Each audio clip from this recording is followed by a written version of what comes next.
Powered by the Inside the Birds podcast. Now, live from inside the Matt Black Kia Studios. This is Football at 4. Football at 4 is powered by the Inside the Birds podcast. Geoff Mosher and Adam Kaplan. And it is brought to you by our friends over at Caesars Entertainment Group of Atlantic City. Come experience the ultimate sports destinations all season long at Wild Wild West, Tropicana, Harrah's Resort, Atlantic City. Book your game day experience today at Caesars.com. Geoff Mosher from the Inside the Birds podcast is here, and you can check out the new Inside the Birds podcast with Adam Kaplan and Geoff Mosher giving some tape review from sources about the Eagles' loss 17-11, as we know, to the San Francisco 49ers. And there's Geoff Mosher to give us some more insight on what some people saw in this game as the Eagles lose, and now they move on to play Dallas on Monday night. What's going on, Moshe? Michael, how are you? All is well, man, and I know the Sixers have kind of dominated conversation the last day or so. The Eagles are, during Dallas week, getting swept under the rug. Probably a good thing for them after the way they played in that game the other day against the 49ers. And I guess let's start with what people saw in that game. And I want to kind of zone in on Jalen Hurts because 12 completions in the game, 23 passes, so 12 for 23, hit the big 91-yarder. People are saying, hey, if you took that 91-yard pass away, how did the tape look? It's not great tape, but it's not bad either. Sometimes if you just look at a stat line and see 12 of 22, whatever it was, you think, ugh, in a league where you got to be completing 65% of your passes just to be keeping up with the Daniel Joneses, right? Not even with the Mahomeses. That looks bad, but they did. This was there were limited offensive snaps for them as well as the other team, just because of the way the game played out. It was not a high-scoring game, and there are obviously opportunities that, for example, the Jalen Reagor touchdown called back on a penalty. That's not anything that Jalen Hurts did wrong.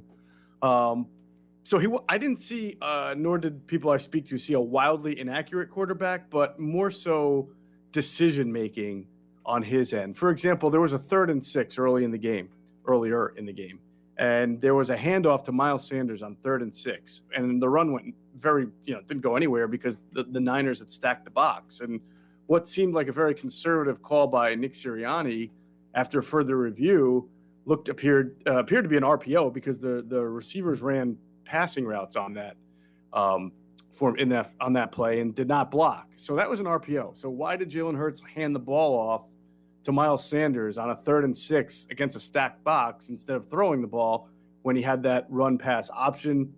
We can only ask him the question this week and see what he says. But that's kind of a decision-making thing. And then there were a couple of opportunities where he tried to force the ball to Devontae Smith, where Dallas Goedert was more open. We talked about this with Carson, not wanting to check the ball down a lot because you think you can make the play that's further. You can, the hero ball concept. And while he wasn't as egregious as Carson has been at times in his career, there were definitely times where Jalen went for the bigger play as opposed to the better play. Which seemed to be different from in week 1 where we talked about, the play wasn't there. He kind of threw it away.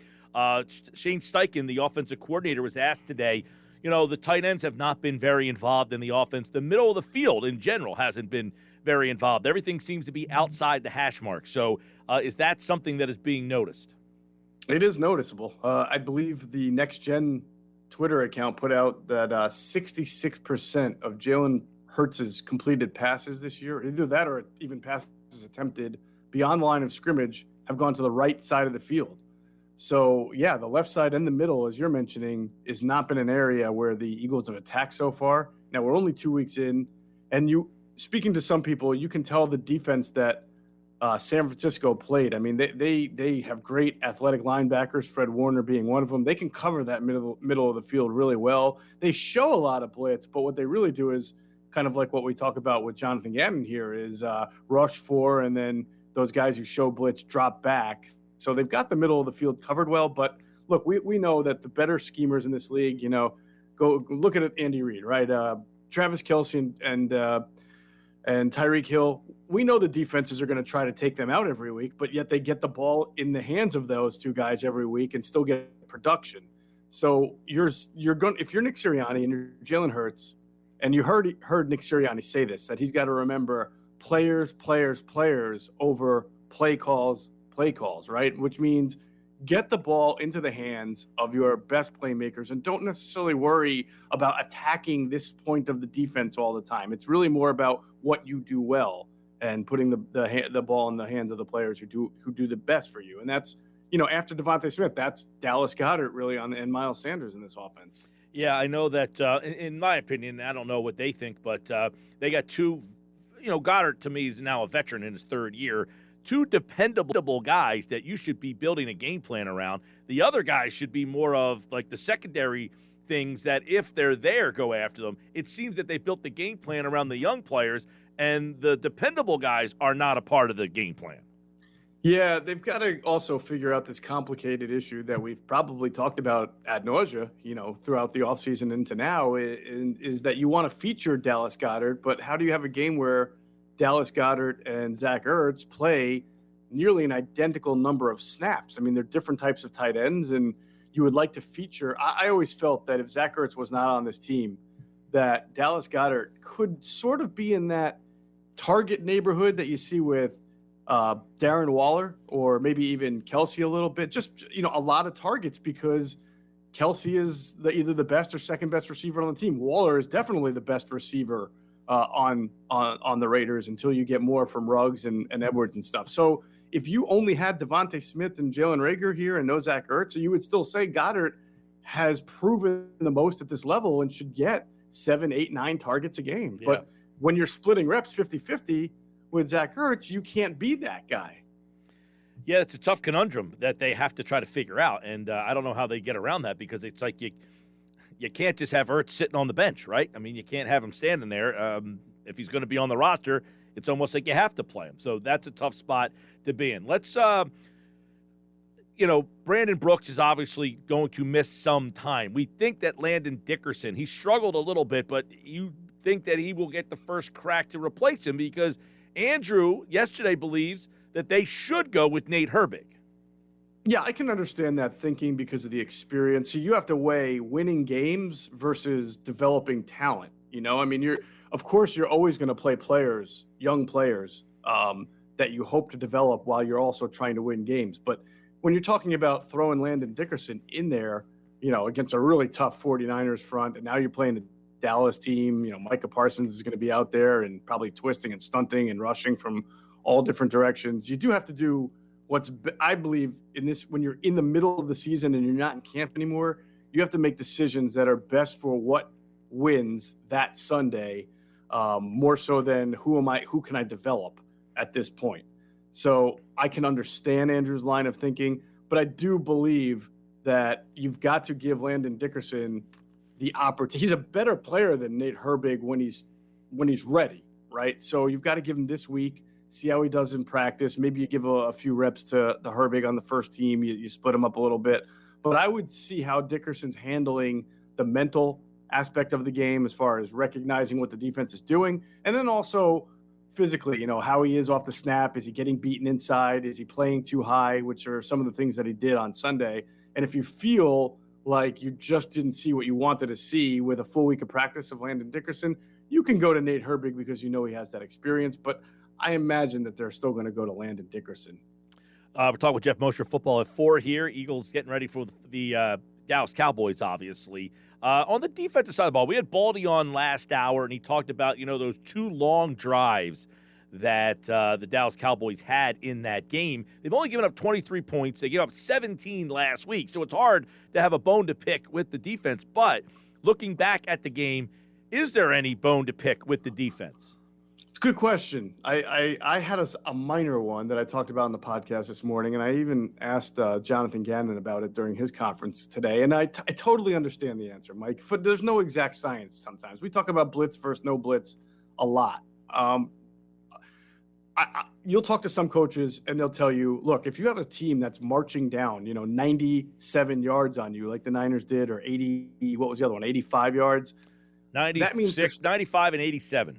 95 and 87. That means they're developing a rhythm and they're starting to get comfortable and they're starting to dictate what they want to do. And when that happens, it's kind of on you as a coordinator, defense coordinator, to figure out how to get them uncomfortable again. And if it's not the 4-man rush, then you may have to consider sending a few extra guys on third down, really challenging the quarterback and making him see something he hasn't seen before. But when you do that, Mike, as you know, if you're going to do that, you're going to also leave your guys open in some one-on-one situations that might not be favorable as well. And it's hard for a team to work the ball down the field 12, 13, 14, 15 plays, 85 yards without turning the ball over. So Jonathan Gannon's in the middle of this all thinking, I am getting a good front four rush. We've seen Garoppolo be inaccurate at times.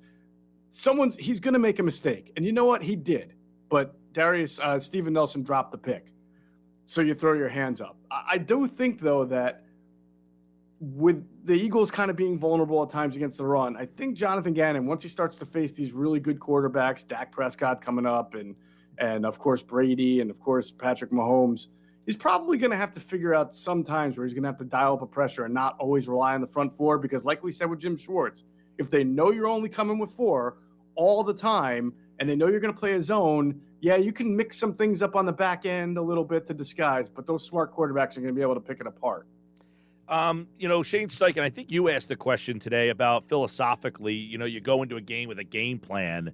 It's a good question because to me, it looks like the game plan was, hey, we haven't shown that we're going to take shots down the field on tape, so let's do that. And then once that wasn't working, it was almost like they didn't have plan B. They just kept taking shots down the field, where what worked for them really well in game 1 was not taking shots down the field. So do coaches, can they deviate from the game plan once the game gets underway? Yeah, I've heard coaches say that before. In fact, I think you heard Nick Sirianni sort of admit it when he made the point to say, I got to remember players, not play calls. So I think it's easier said than done, because obviously the opponent, as we talked about, is trying to take some of those players away. And it's not like coaches don't go into each week drawing red circles around certain players that you want to attack. But you can tend to lose sight of that, trying to attack a weakness instead of doing what you do best and what your strength is best. So that's why I asked Shane Steichen about that question. And he said what I thought he would say, which is, as an offense, you really should do what you do best and then just incorporate where your defense's weaknesses are. But sometimes they're not always hand in hand. And I think you saw that over the weekend, where their weakness was going to be on the outsides with those cornerbacks, but that might not have been the strength of the Eagles to just attack from down the lines. This game is going to be very interesting because Dallas, I think Parsons is going to be a wild card because he played end out of necessity. Now they're getting some of those guys back. So when you're game planning for them, how goes it? Yeah, it's a great question. I mean, we learned some coaching staff, and what we think we know can change from week to week, as we've just seen with the offensive scheme. So I think the point is, you got to block Micah Parsons. They're obviously going to pay attention to him. I know he played pass rusher mostly for the Cowboys against the Chargers. I have a feeling, knowing Dan Quinn, it's not like I don't think he's going to do the exact same thing as far as where he's going to rush him from. He's probably going to move him around a little bit. He may try to stunt him inside, especially to take advantage of Landon Dickerson's inexperience and just his overall athleticism that he has there.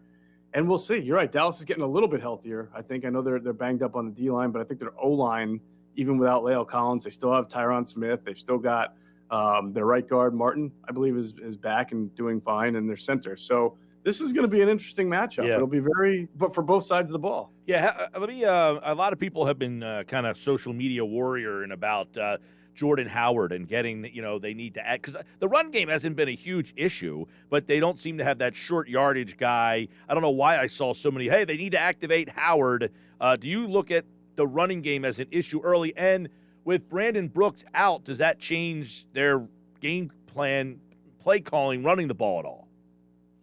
That's a good question. It shouldn't, because Landon Dickerson, if anything, should be much better at run blocking at this stage of the game, because that's a little, more natural. You're going forward and trying to bully people around than pass blocking and pass protection. I think the running game in general has been good, but it is fair to note that even going back to week 1 with Gainwell on the 4th and 1, they just have not had a great short yardage offense, but they're also not always running in these short yardage situations. I mean, obviously at the goal line, They did run it once after the pass interference. And I tell you, like, that play blew up from the start, not because of the running back, Sanders, who got the ball, but it looked like Sayamalu tripped or got clipped up a little bit by a defensive lineman, and that caused immediate penetration to the backfield. So even if Jordan Howard got the ball, I don't think it was going to matter too much. But then the next two plays were kind of the gimmicky shovel pass that never got shoveled, and then the 4th and goal play that the botch Philly special type. Well, and I guess Steichen was asked today about Boston Scott, who has had no touches or essentially no role. If you're going to activate a third back, is it Scott that gives you more, or is it Howard that gives you more? And I'm imagining Scott's there because he does some special teams returning stuff, maybe. Which he hasn't really even done that. Correct. So it's kind of weird to carry someone on the 53 who you have absolutely zero use for. So and on top of that, you've got the ability to call people up from your practice squad and elevate them, no penalty, and they haven't even chosen to do that for the first 2 weeks. Yeah, that one's interesting. Well, that could be an interesting move there if they decide to go that route with Jordan Howard, and if he ends up having some sort of role that Boston Scott has not. Today, Jonathan Gannon was asked, that Brandon Graham's a tough guy to replace on the field. Did he give a clear indication of how they were going to kind of handle the snaps? No, he did not intentionally. If you're going to read anything into what we've already seen, when Brandon Graham came out, it was Derek Barnett, who moved over across right tackle and played left defensive end. I'm still baffled, sort of, that Ryan Kerrigan outsnapped Josh Sweat in that game, and they tried to say that it was, the packages that the 49ers were running. Well, the packages the 49ers were throwing out there were usually like one fullback, two tight ends, or two running back, a fullback, one tight end, big, heavy packages. And they went out of their way to say that they like Josh Sweat against the run, and Josh Sweat has been a good run defender. So I don't know why Ryan Kerrigan would all of a sudden get more snaps than Sweat, unless it's what we've said all along, is that they monitor Josh Sweat's snaps in a game and in a season because of his history of knee injuries. Mm-hmm. Well, that'll be, another interesting storyline because they're missing a lot as a run stuffer with Brandon Graham. I don't think people, understand what kind of player he is against the run. He obviously does a very good job. He doesn't get a lot of sacks, but he does get a lot of hurries. And, they're going to be – I feel like they're equipped with what they have can be okay in that area. But against the run, that's going to be pretty interesting to see how they go there. All right, so this week against – Dallas, let me get your take. I know we're a little early in the week on a Wednesday and they don't play till Monday, but what is something in this game that you think Philadelphia can exploit? Something I think Philadelphia can exploit. That's good. Well, obviously Dallas's defense, I haven't figured out quite yet what it is. Obviously it didn't seem like it looked very good in their opener, but they played Tampa Bay. And then Tampa Bay the next week, which was just a couple of days ago, had even more points against Atlanta. And then Dallas actually went out to the good Chargers team and played good defense. So maybe they're better on defense than you might think. But in this game, I still think that with the corners that Dallas has, you do want to try to beat these corners. Now, that doesn't mean people are going to say, well, you just said they did a bad job of that last week. They attacked the corners too much. But you don't just have to attack cornerbacks down the field 20, 30 yards. I mean, in breaking routes, double moves, things like that, where you can get your speedy, twitchier wide receivers matched up against those corners, even on the short to intermediate stuff, is a good way to attack. All right, Geoff Mosher, Football at 4, powered by the Inside the Birds podcast. And obviously it's Dallas week here, so a lot of intrigue, but both teams come in at 1-1. This is a big game, though, for Philly. I'm going to get your take on, it's the third game, but you're on the road at Dallas, followed by Kansas City, Carolina, who's unbeaten, on the road, Tampa Bay on a short week, back-to-back road games at Vegas and at Detroit. You don't play a division game until November the 28th. So is this a bigger week 3 game than typical? It feels a little bit like a couple of years ago when they were 1-1 going into Green Bay, and everybody thought, "Oh my God, you can't be 1-2," because after Green Bay was another tough team, and then it was like 1-3, and then they wound up beating Green Bay, so it was okay. But yeah, no, it's a it's a critical game. It's a pivotal game. I think when you just read that schedule out, you think to yourself, I'm going to assume Carolina is going to beat Houston. I mean, Houston has to start a rookie quarterback drafted in the third round. Yep. So Carolina is going to be 3-0 most likely, and then coming home to welcome the Eagles Their next week. Their defense is good. Their defense is really good. So you tell me on the schedule when the first time the Eagles will be favored to win a game is. I guess Detroit. And that'll be on the road. Yep. So, but what if the Eagles are 1-4 going into that game? Right. Yeah. Right. So they play at Detroit, the Chargers, at Denver, New Orleans, at the Giants, at the Jets before their bye. Wow. So you're looking at maybe being favored once or twice before the bye week. So really interesting. And obviously a lot of that will depend on how the Eagles do here over the next few weeks. But, that's why I think a lot of people were really also the people who feel like the Eagles can win this division and show you a little something. We're banking on a Niners win at home week 2 because they knew the schedule had Tampa and Kansas City on it, and Dallas, was going to be tough with Dak back in that offense. So it's a pretty pivotal game, I would say. Yep. If they want any thoughts of being, in the wild card mix or a playoff team, I think you got to try to get this one here because you got to hover around that 500 mark. And then the second half, really in November, late November, you got Giants, Jets, Washington, Giants, Washington, and then Dallas to close out the season. I mean, so you can make up some division games there late, but that's why I get this game,